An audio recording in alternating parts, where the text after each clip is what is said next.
Hotel style mutton சால்னா இப்படிலாம் வச்சு கொடுத்தீங்கன்னு வச்சுக்கோங்களேன், இப்படி திரும்பி பார்க்குறதுக்குள்ள சட்டி காலியாக இருக்கும். இதுக்கு குக்கரில் ஒரு குழிக்கண்ட எண்ணெயில் பட்டை, கிராம்பு, ஏலக்காய், பிரிஞ்சில ஒரே ஒரு பச்சை மிளகா, கொஞ்சமாக கருவேப்பிலை, 2 அரைச்ச வெங்காயத்தை ஆட் பண்ணிவிட்டு 1 டேபிள் ஸ்பூன் அளவுக்கு இஞ்சி பூண்டு பேஸ்ட் போட்டு நல்லா வதக்கிட்டு 2 தக்காளி அரைச்சதை ஆட் பண்ணி நல்லா வதக்கிடுங்க. இப்போ 2 டேபிள் ஸ்பூன் அளவுக்கு குழம்பு மிளகா பொடி, 1/2 ஸ்பூன் மஞ்சள் பொடி, 1/2 spoon mutton masala, 1/2 spoon garam masala, 1 spoon அளவுக்கு காஷ்மீரி மிளகா பொடி, தேவைக்கேற்ப உப்பு ஆட் பண்ணி நல்லா ராஸ்மெல் போக வதக்கிக்கோங்க.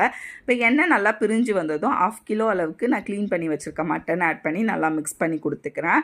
இப்போ அரைப்புக்கு வந்து பார்த்திங்கன்னா 1/2 கப் அளவுக்கு தேங்காய், ஒரே ஒரு பச்சை மிளகா, 1 ஸ்பூன் அளவுக்கு சோம்பு, 1/2 ஸ்பூன் அளவுக்கு மிளகு, இது மட்டும் போட்டு தண்ணி ஊற்றி நல்லா மைய அரைச்சி இதோட சேர்த்துக்கோங்க. இப்போ கன்சிஸ்டன்சிக்கு ஏற்ற தண்ணி ஆட் பண்ணி நல்லா மிக்ஸ் பண்ணி கொடுத்துக்கோங்க. நல்லா மிக்ஸ் பண்ணிவிட்டு இது நல்லா கொதி வந்தோடனே மேலே கொஞ்சமாக கருவேப்பிலை தூவி 7 விசில் எடுத்து வச்சிங்கன்னா ஒரு சூப்பரான மட்டன் சால்னா ரெடி.